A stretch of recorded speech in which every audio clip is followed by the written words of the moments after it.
Alitshoni lingenazi indaba. Chopha ndikubalisele. Ibanjiwe indoda eyathumela inkabi ziyokubulala umfundisi waseSt John's eDriftsens eKapa.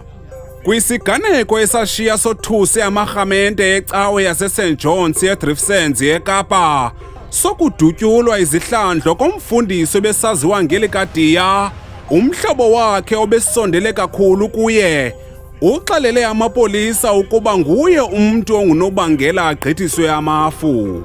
Lo mtyholo oneminyaka engama-40 ohlala eDriftsens umbolele amapolisa esithi wabhatala inkabi ukuba ziyokubulala umfundisi, ingenguye kuphela onesandla nomnye wesibini. Ukubanjwa kwakhe kulandela ekubeni kuphando lwamapolisa efumene umyalezo kumnxeba kamfi nokhokhele ukuba kufumaneke umbulali wakhe. Umyalezo ubhalwe usithi, ikhona imizi ezovalwa, ndidikiwe ngabantu abanomoya omdaka.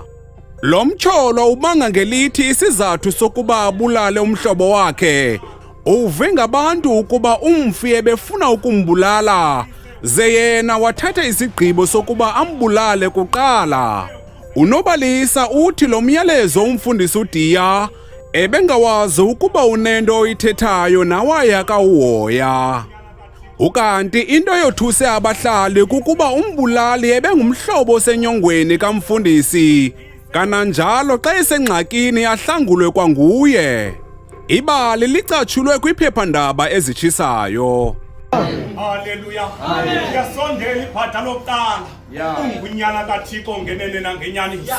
Sisindise ukuze usindise nathi. Haleluya. Sisindise ukuze usindise nathi. Yatyeka indoda yesibini. Yatyeka indoda yesibini. Haleluya.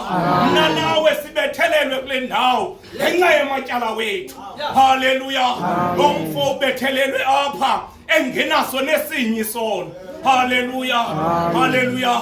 Haleluya. Uthi lo mfo uba ngaba ukuthula makube nani. Ngosuzube nami eparadesi kaba.